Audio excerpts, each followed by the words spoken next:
சொல்ல போனா ஜாதிவாரி மக்கள் தொகை கணக்கெடுப்பு நடத்துவதற்கு பஞ்சாயத்து தலைவருக்கும் அதிகாரம் இருக்கிறது. அதாவது பஞ்சாயத்து தலைவருக்கே அதிகாரம் இருக்கிறது. முதலமைச்சர் எங்களுக்கு அதிகாரம் இல்லை என்று அவருடைய கடமையை தட்டி கழிக்கின்ற ஒரு சூழல். இதெல்லாம் பல குறைகள் இருக்கிறது. அல்ல 96 98 மத்திய அரசு பெரும்பான்மை நிர்ணயிக்க முடியல, கவுந்துடுச்சு அரசு. அப்போ மத்திய அரசு கவர்கின்ற ஒரு சூழல் இருக்குன்னு வச்சுக்கல. அப்போ ஒட்டுமொத்த மாநிலத்துக்கும் தேர்தல் வருமா? இது போன்ற கேள்விகளா இருக்கு. அதுல 2 யோசனைகளை நாங்க சொல்லியிருக்கிறோம். ஏன்னா 2 தேர்தலும் ஒரே மாதிரி ஒரே நேரத்தில் நடந்ததுன்னா தேசிய பிரச்சனைகளை பத்தி தான் அதை முன்னிலைப்படுத்த முடியும், மாநில பிரச்சனை முன்னிலைப்படுத்த முடியாது.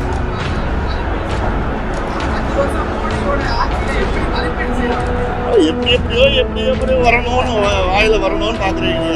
அன்பு ஊடக நண்பர்களுக்கு வணக்கம். இன்று சென்னையில பாட்டாளி மக்கள் கட்சியின்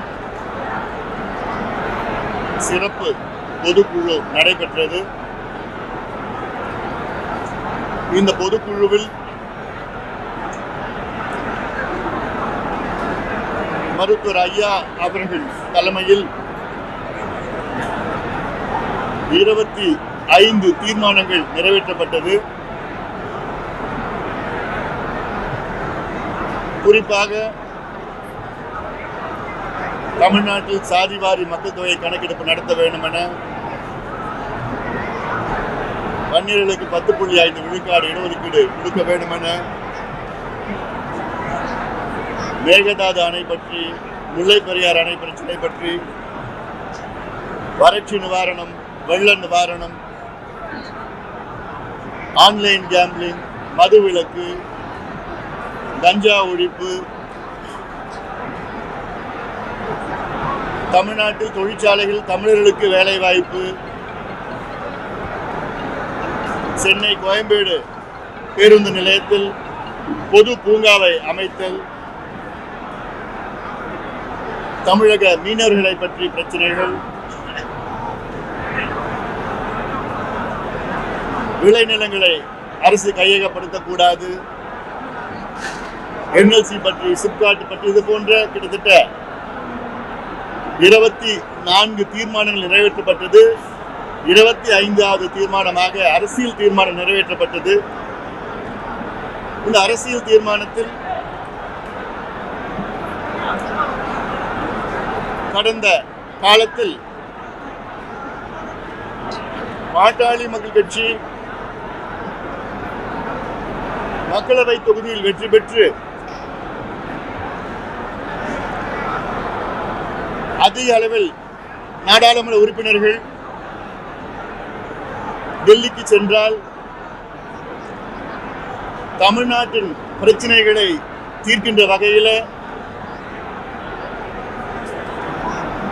பல திட்டங்களை கொண்டு வந்திருக்கின்றார்கள்.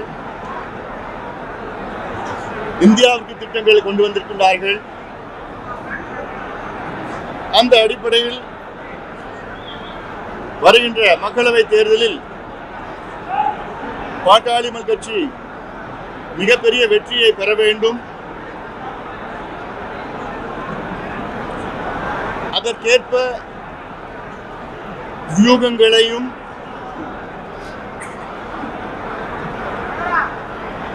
தேர்தல் சம்பந்தமான முடிவுகளையும் மருத்துவர் ஐயா அவர்கள் எடுப்பார் என்ற அதிகாரத்தை பொதுக்குழு ஒருமனதாக நிறைவேறுகிறது.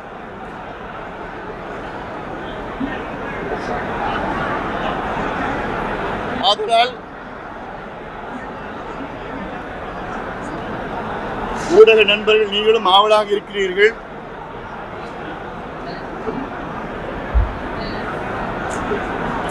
விரைவில் நடைபெற இருக்கின்ற மக்களவை தேர்தல் சம்பந்தமான பாட்டாளி மக்கள் கட்சி நிலைப்பாட்டை விரைவில் அறிவிப்போம்.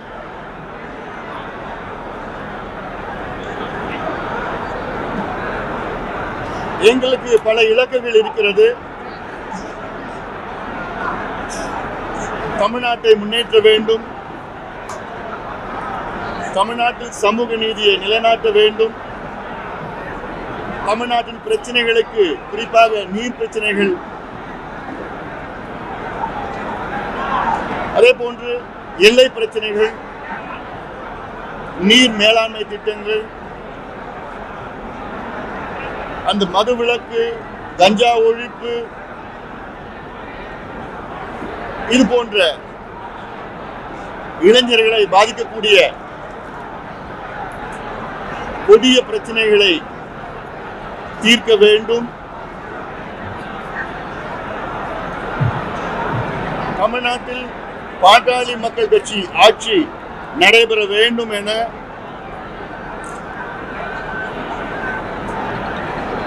எங்களுக்கு ஒரு இலக்கு இருக்கிறது.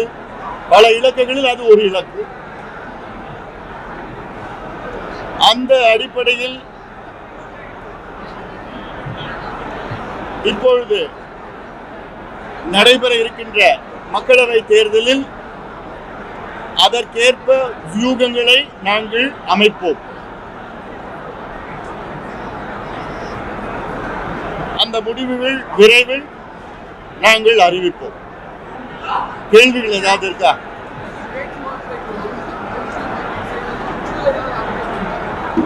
அதாவது இன்னைக்கு தான் பொதுக்குழு ஐயாவுக்கு ஒருமனதாக அதிகாரம் கொடுத்திருக்கிறது. இதன் பிறகு ஐயா அவர்கள் எங்களை அழைத்து பேசி என்ன செய்ய வேண்டும் என்று எங்களுக்கு அறிவுறுத்தல் கொடுப்பார். அதற்கேற்ப குழு அமைத்தல் எல்லாம் இதுக்கு பிறகுதான் நடக்கும்.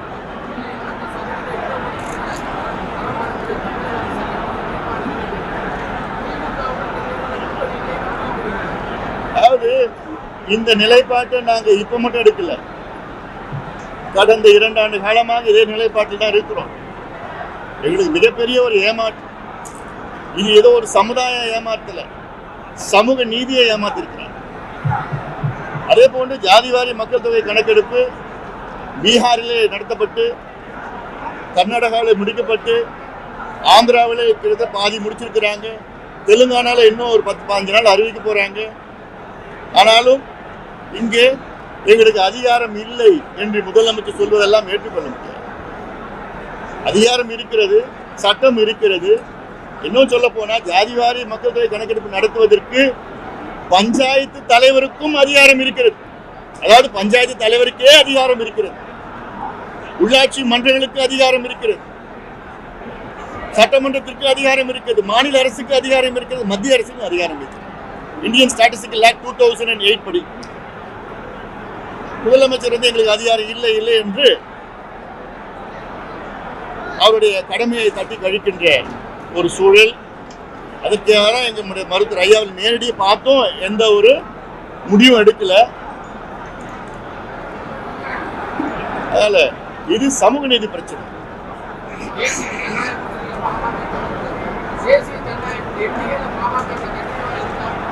அதாவது எங்களுடைய நிலைப்பாட்டை விரைவில் அறிவிப்போம்.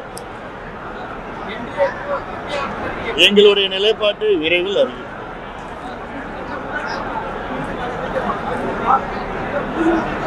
என்னங்க நடந்து போன சின்ன வாய்ப்பு இருக்கு, சின்ன வாய்ப்பு. இளைஞர்களுக்கு முன்னுரிமை கொடுக்கும். அதான் எங்களுடைய நிலைப்பாட்டை விரைவில் அறிவிப்போம். ஒரே நாடு ஒரே தேர்தல், பாமக நிலை. சமீபத்தில் சம்பந்தமா நாங்கள் ஒரு கடிதம் எழுதியிருக்கிறோம். எங்ககிட்ட கருத்து கேட்டாங்க, அதுக்கேற்ப ஒரு கடிதம் எழுதியிருக்கிறோம். அந்த கடிதத்தில் எங்களுடைய அச்சம் எல்லாம் வெளிப்படுத்தியிருக்கிறோம். அதாவது ஒரே நாடு ஒரே தேர்தல் என்று வைத்தால், அதாவது பல செலவுகள்லாம் குறையும். அது மட்டும் இல்லை, ஒவ்வொரு 6 மாதத்துக்கு ஏதாவது ஒரு மாநில தேர்தல் வந்துட்டு இருக்கு. ஆனாலும் அதற்கேற்ப அச்சங்கள் எங்களுக்கு இருக்கு, சில குறைகள்லாம் இருக்கிறது இல்லை. ஏன்னா ஒரு உதாரணம், ஒரு மாநில அரசு ஓராண்டு காலத்தில் அது பெரும்பான்மை இழந்து விட்டது என்று ஒரு வச்சுக்குவோம், மெஜாரிட்டி லூஸ் ஆயிடுச்சு. அடுத்த அப்போ தேர்தல் நடக்குமா?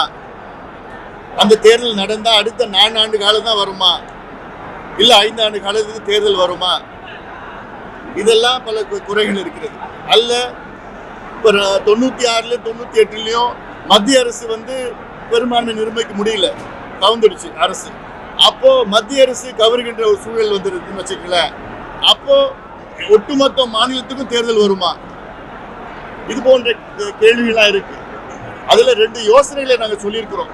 அதுல முக்கியமான ஒரு யோசனை என்னன்னா, இந்தியாவில் தேர்தலில் ப்ரொபோஷனல் ரெப்ரசன்டேஷன் அது கொண்டு வரணும். ஏன்னா இதுல உலகத்துல 80 நாடுகள்ல இது இருக்கு. அதுல எப்படின்னா, ஒவ்வொரு கட்சிக்கும் எவ்வளோ வாக்கு சதவீதம் வாங்குறாங்களோ அதற்கேற்ப உறுப்பினர்களை கட்சி தலைமை நியமனம் செய்யலாம். இதனால என்னென்ன நன்மைகள்னா, இந்த கட்சி தாவல் இருக்காது. ஆட்சி அப்படி மாறிச்சுன்னா கூட கவுந்தா இருந்துக்கணும், மற்றவங்களாம் சேர்ந்து ஆட்சியை அடுத்த கட்டம் கொண்டு வரலாம். அடுத்தது இடைத்தேர்தலே இருக்காது, கட்சி தலைமை வேற யாராவது நியமனம் பண்ணலாம். இது பல நாடுகளில் வெற்றிகரமா இருக்கு, 80 நாடுகளில் வெற்றிகரமா இருக்கு. இது இந்தியாவுக்கு வர வேண்டும் என்று நாங்க எங்களுடைய 30 ஆண்டு காலமாக சொல்லிட்டு வரோம் நாங்க. ஏன்னா இப்போ சில அரசுகள் பாத்தீங்கன்னா 30% தான் வாக்கு பெறுறாங்க, அந்த 30% பெற்றுட்டு ஆட்சி செய்யறாங்க. ஆனா மீதி இருக்கிற 70% மக்கள் இந்த ஆட்சிக்கு ஓட்டு போடல, ஆனாலும் 30% ஓட்டு வாங்கினவங்க ஆட்சி செய்யறாங்க. அது நியாயமே கிடையாது. அதனால ஒவ்வொரு கட்சிக்கும் எவ்வளோ பர்சன்டேஜ் ஓட்டு வாங்குறாங்களோ அதுக்கு ஏற்ப உறுப்பினர்களை அவங்களுக்கு ஒதுக்கீடு செய்யணும். அந்த உறுப்பினர்கள் கட்சி நியமனம் பண்ணணும். அப்படி நடந்தாதான் ஆட்சியை கவராது. 2வது யோசனை நாங்க சொன்னது, பொது தேர்தல், அதாவது மக்களவை தேர்தல் இந்த ஆண்டு வந்ததுன்னா அடுத்த 2.5 ஆண்டுகளுக்கு பிறகு அனைத்து மாநிலங்களிலும் ஒரே சமயத்தில் தேர்தல் வைக்கணும். அதாவது ஒவ்வொரு 2.5 ஆண்டுகள் தேர்தல் வரும். ஒரு முதல் 2.5 ஆண்டுகளில் மக்களவை தேர்தல், அடுத்த 2.5 ஆண்டுகளில் அனைத்து மாநிலங்களிலும் ஒரே தேர்தல் வரும். ஏன் இது செய்யறோம்னா, மக்களவை தேர்தல் நேரத்தில் மாநிலங்கள் தேர்தல் நடந்தா இது தேசிய கட்சிக்கு தான் சாதகமா இருக்கும், மாநில கட்சிக்கு சாதகமா இருக்காது. ஏன்னா 2 தேர்தலும் ஒரே மாதிரி ஒரே நேரத்தில் நடந்ததுன்னா தேசிய பிரச்சனைகளை பத்தி தான் அதை முன்னிலைப்படுத்த முடியும், மாநில பிரச்சனை முன்னிலைப்படுத்த முடியாது. அதனாலதான் எங்க கோரிக்கை, பார்லிமெண்ட் தேர்தல் வேற, அசம்பிளி தேர்தல் வேற. அதாவது 2.5 வருஷத்துக்கு பிறகு அசம்பிளி தேர்தல் கொண்டு வாங்க. அசம்பிளி மட்டும் இல்லை, உள்ளாட்சி தேர்தலும். அப்படி பண்ண செலவும் மிச்சம். அவங்க சொல்ற ஒரே நாடு ஒரே தேர்தலும் வரும். அதுக்கு தேர்ந்தது அந்த மாதிரி வியூகங்களை அமைக்கணும். இதுதான் எங்களுடைய யோசனை.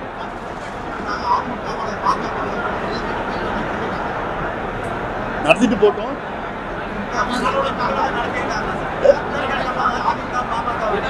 எதுங்க புரியல? இது சம்பந்தமா எங்க கருத்தெல்லாம் இப்ப வெளிப்படையா எங்களால சொல்ல முடியாது.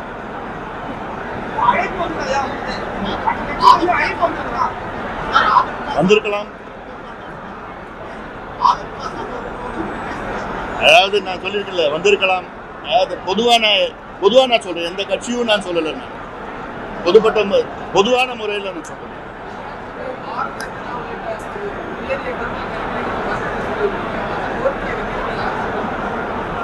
நாங்களாம் கோரிக்கை வைக்கிறோம். அது விருது வாங்குறது யாரும் கோரிக்கைலாம் வைக்க மாட்டாங்க. எங்களுடைய ஆதங்கத்தை நாங்கள் சொல்றோம். ஏன்னா இன்னைக்கு இந்தியாவில் ஒரு 6 இடஒதுக்கீடுகளை பெற்ற ஒரே தலைவர் இன்னைக்கு எங்களுடைய மருத்துவர் ஐயா அவர்கள்.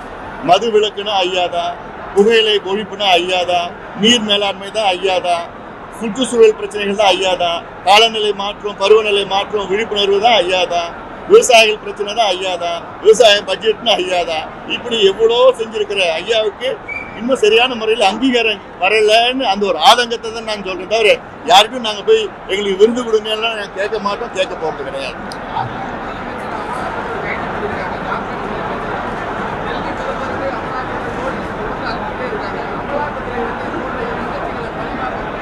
அது அவங்க சட்ட ரீதியிலே அணுக வேண்டும். அவர் ஜார்க்கண்ட் முதலமைச்சர்கள் உயர்நீதிமன்றத்தில் அணுகியிருக்கிறார். அது என்ன வருதுன்னு பார்க்கலாம்.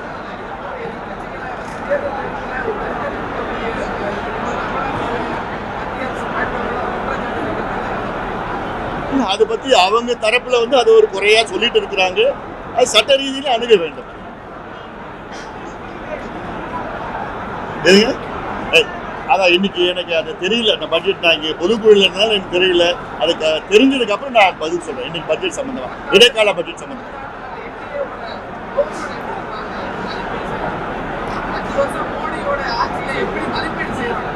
எப்படி எப்படியோ வரணும்னு வாயில வரணும்னு பாக்குறீங்க.